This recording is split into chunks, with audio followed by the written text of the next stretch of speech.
The future of our country begins in the classroom. With the lightning speed of technological change, evolving job markets, and the pressure to compete globally, our educational system is facing both a challenge and an opportunity. Are we equipping our students with the skills they need to thrive in a digital-first world? And how can government, industry, and communities work better together to close the gap between learning and livelihood, between education and employment? Joining us today is a leader at the center of this transformation, Department of Education Secretary Sonny Angara. We will be talking about where Philippine education stands, how it's adapting to the future of work, and what bold challenges lie ahead.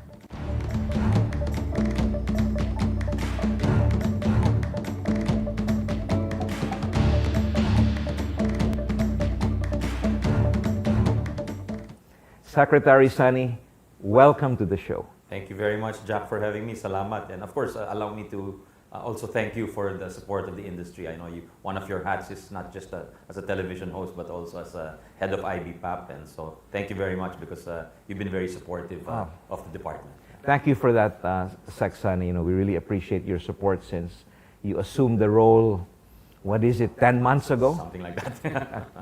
So let's kick this off, Secretary, with I guess the question in your words on the state of Philippine education today, and what hurdles, have we already overcome, and what gaps have we yet to address? Well, it's not great, no. It's somewhat challenged, I think, given as you mentioned in your intro, that technology is changing, the world of work is changing. So I think the education is somewhat not as changeable as business. So I think that's something we have to adjust. And of course, we have to work on our quality.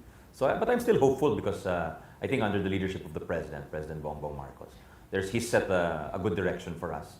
And he's also empowered us to take the necessary steps.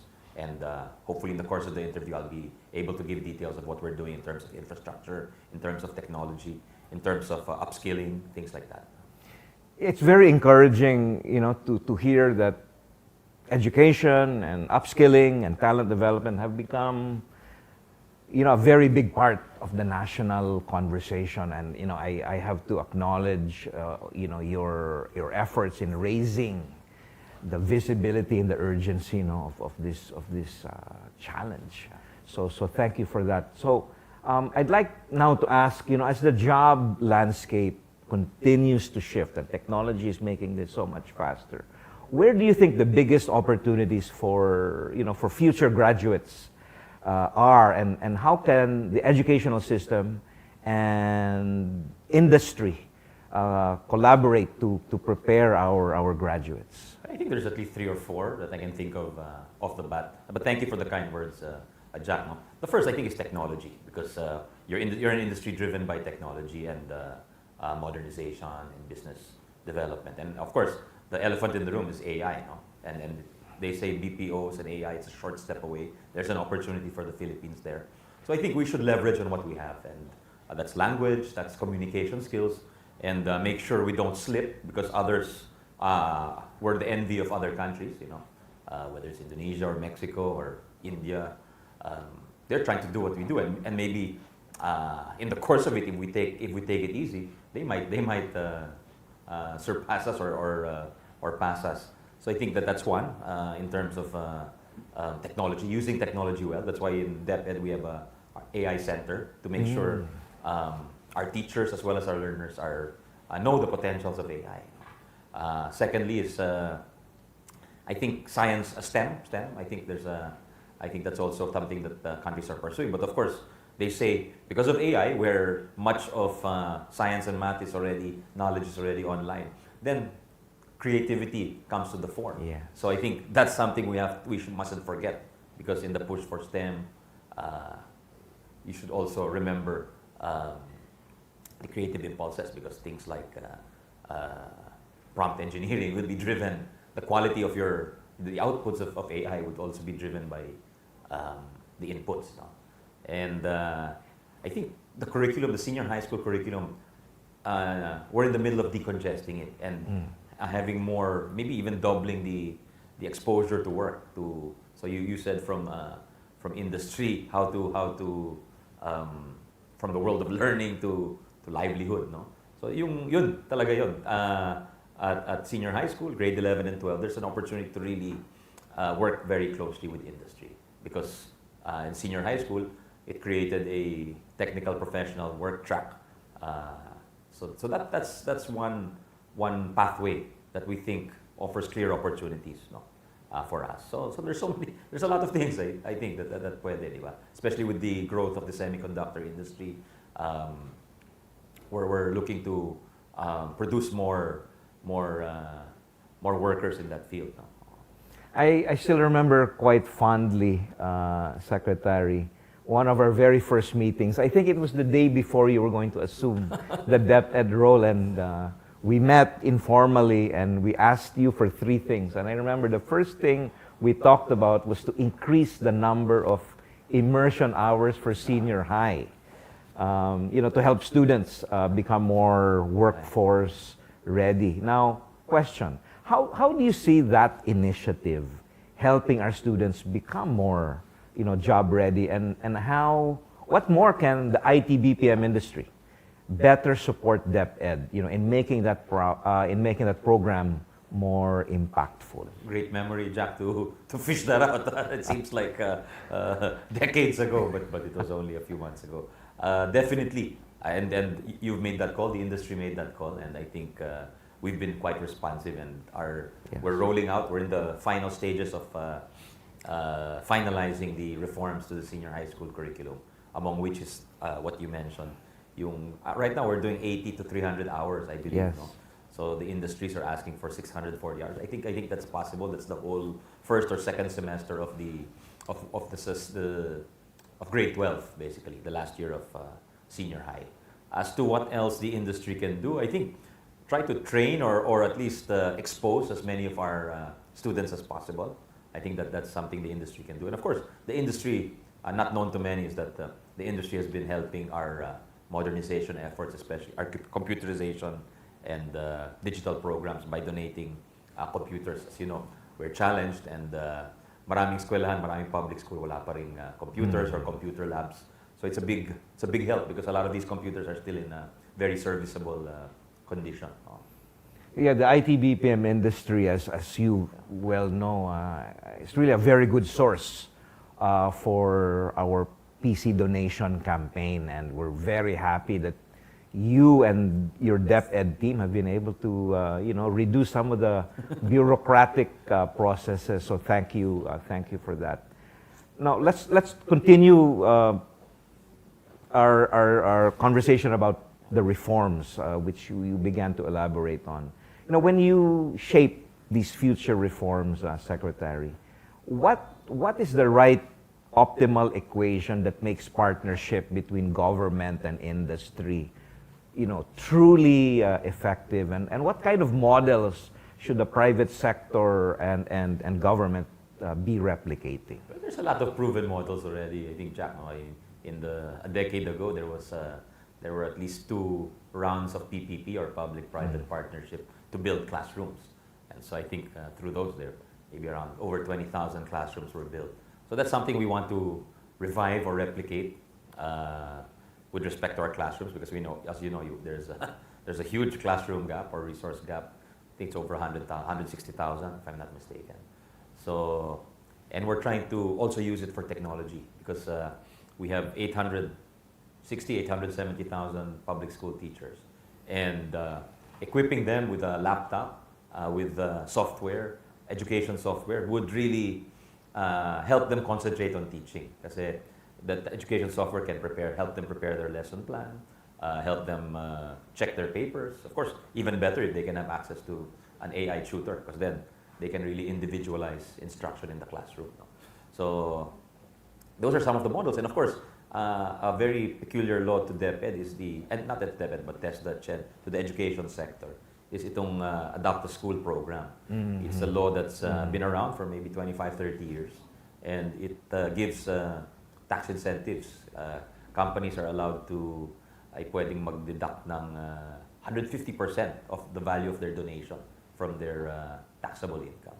So I think that's a great incentive for companies to help. But again, it seems many people, sometimes when I talk to some of our partners, they forget or they don't know that may ganong programa. So I think it's incumbent upon DepEd to revive interest in this.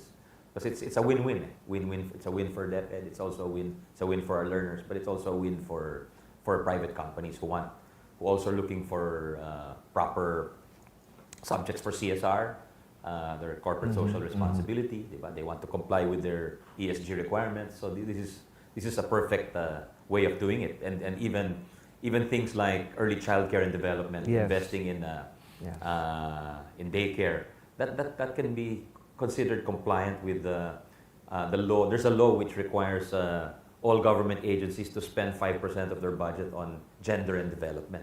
So not many people know, many government agencies have a problem figuring out what kind of programs to comply with this. But that's a perfect program to comply with because it meets the demand and then meets the demand of both the giver and the receiver. Well, thank you for sharing that, Secretary, because I'm sure not a lot of people. No, that's true. Even I didn't know that actually, and I've been in government for quite some time. We're going to continue the conversation in that vein, but right now we're going to take a short break. Trade Talks and Tech Week, we'll be right back. Please stay with us.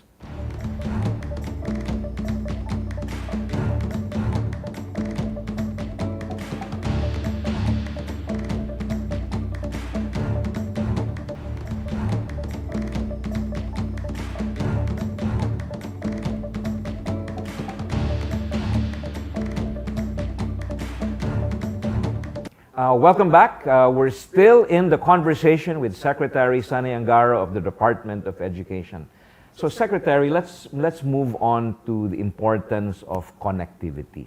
It remains a hurdle for many schools. So, what are the current programs that DepEd is working on to address this, and what other steps can be taken to ensure that more equitable access to digital tools and the internet are made available, especially in public schools? A great question.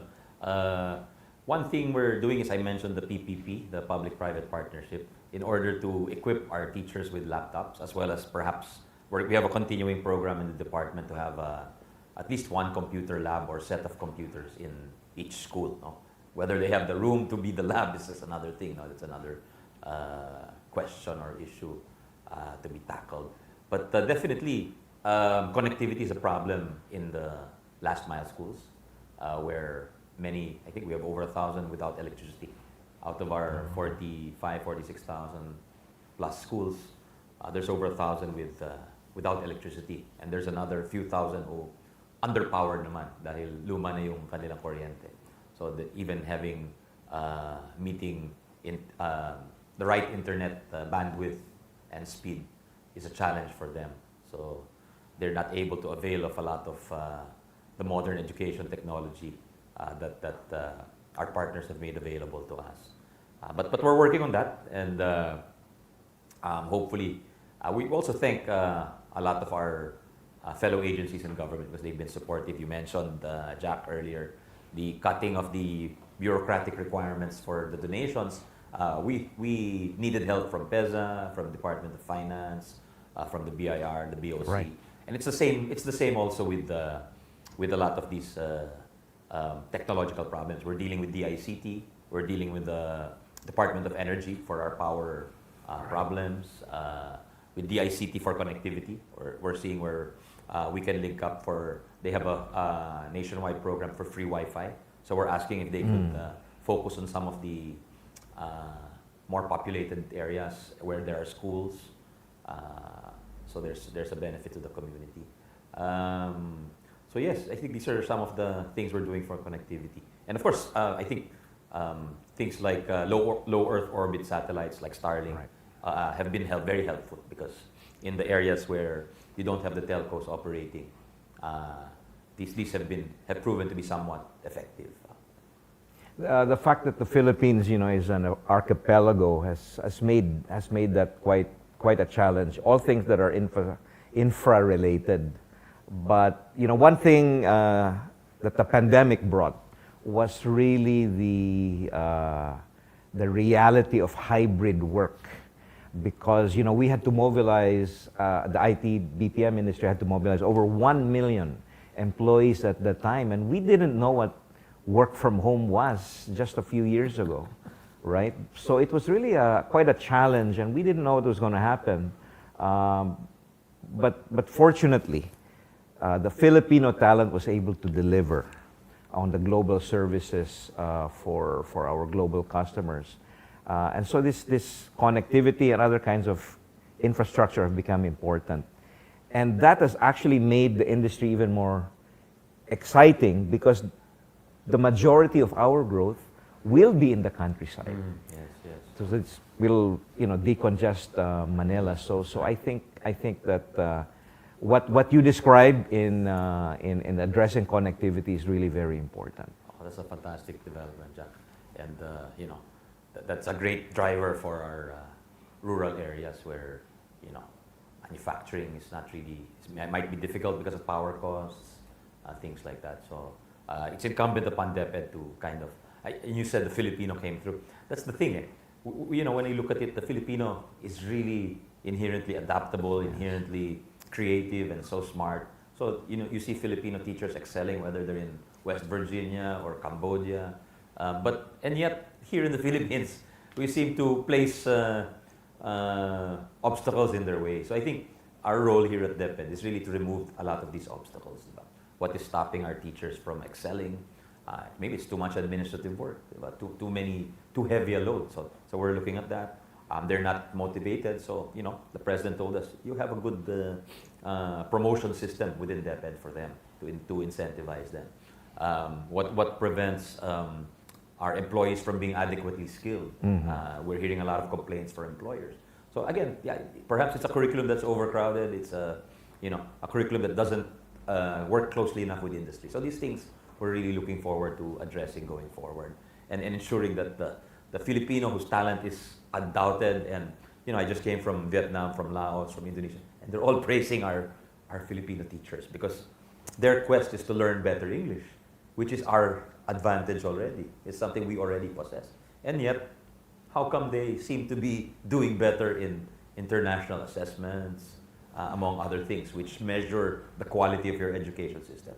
So there's really something in the ecosystem that has to be addressed. You brought up rankings and competitive positions. We've all read about the Philippines, rather poor ranking. I think it was 77th out of 81 countries in the latest PISA results, particularly in comprehension, which is quite important for the industry.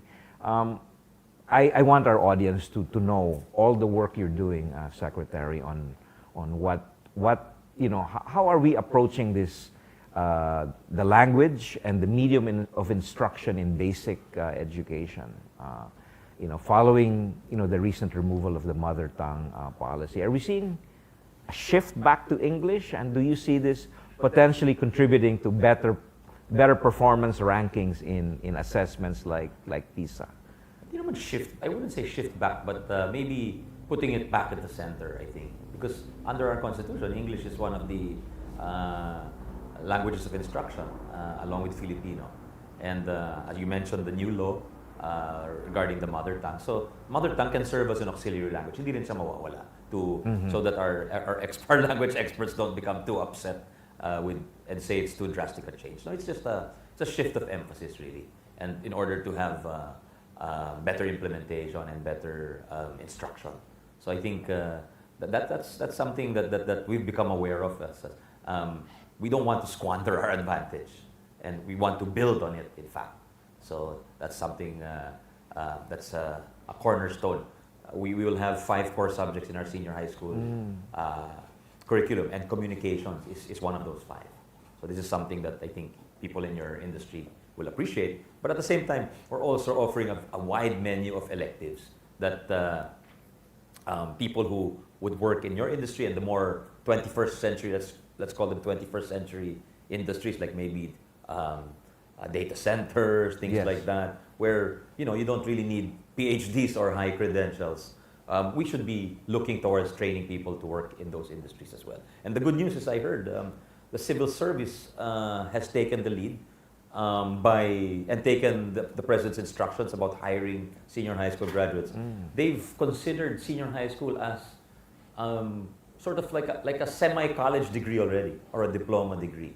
So they will start hiring, and they will start adjusting their hiring requirements for certain positions in the civil service. So this is what we want. The government shows the way, and then maybe the private sector can also do its own thing with respect to this. But of course, the person has to be adequately skilled. We're not saying hire someone who is not competent. We're So just those saying, higher give them a chance. immersion hours will really help that. Absolutely.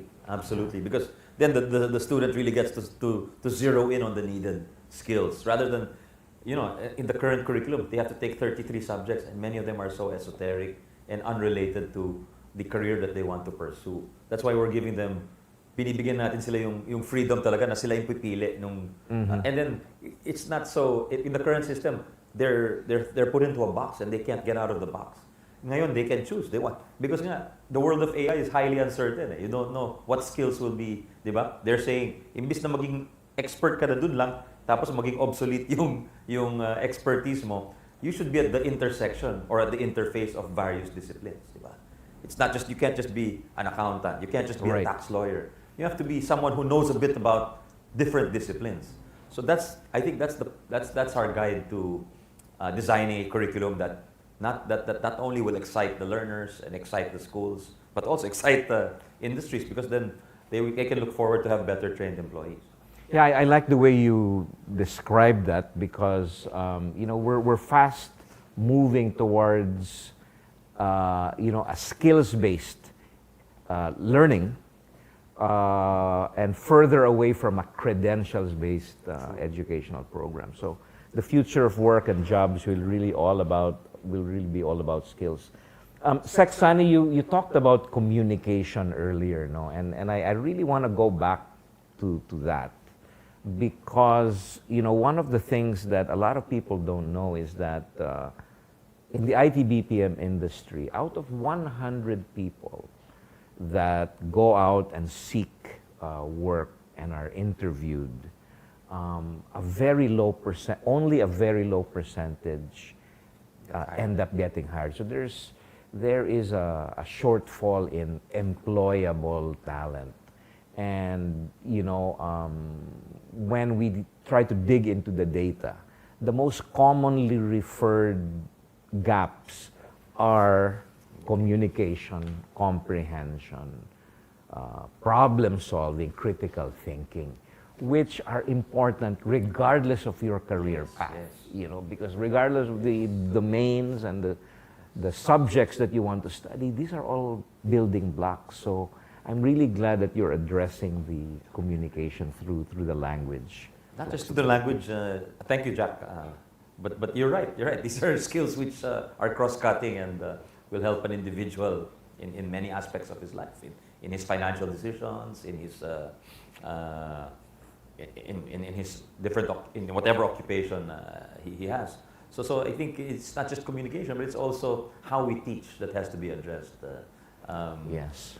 And we're thankfully, I think there have been efforts not just at our level here at DepEd, but also in the private sector to kind of move towards more interdisciplinary type of thinking and problem solving, which involves several disciplines, and also critical thinking. So less memory work, which is not high level thinking. No, so that's a direction definitely we want to head in. Especially in an AI dominated world of work, these skills, these soft qualitative skills, become even more important.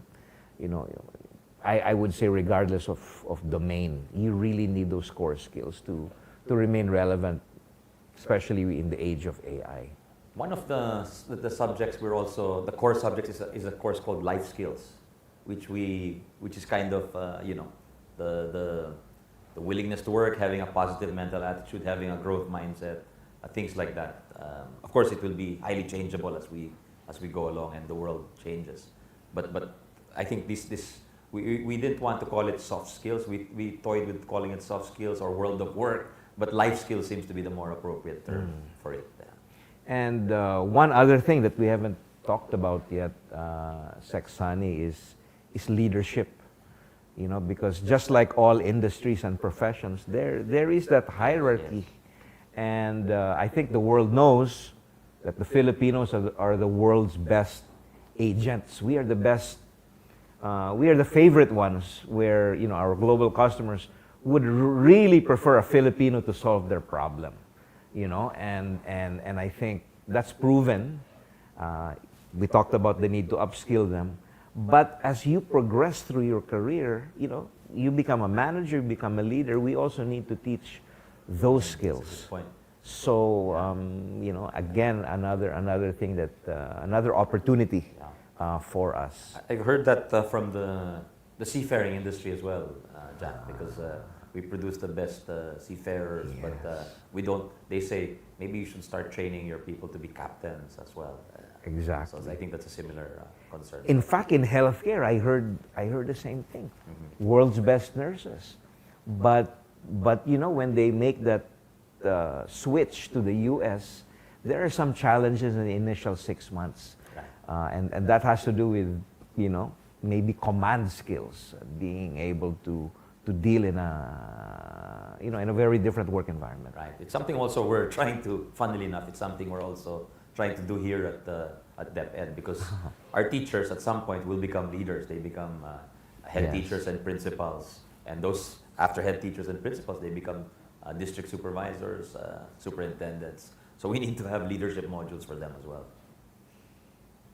So, so Secretary, as we wrap up our, you know, what has been a really enjoyable and informative discussion, as always, I wanted to ask you one thing. You know, as you look ahead, what is your boldest hope for Philippine education in the next, you know, in the coming years, and what will it take for us to get there as a country? You know, there was a time when the older people or older generation tells us that people from other countries, our education system was good enough that people, or was so good that people from other countries wanted to come here to study.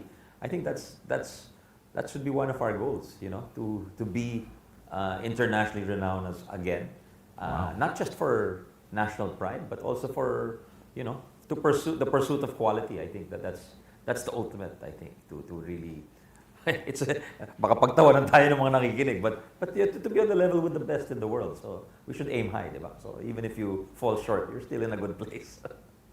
Well, that is a beautiful vision for all Filipinos to aspire for. You know, we cannot do this alone. Under your leadership, we will be guided, you know, in the years to come, because you know, I think the true north of our country lies in the important work that the Department of Education is doing. So thank you very much, Sonny, for taking valuable time from your afternoon to be with us today. Thanks so much, Jack. I really like what you said, the true north. Thank you very much.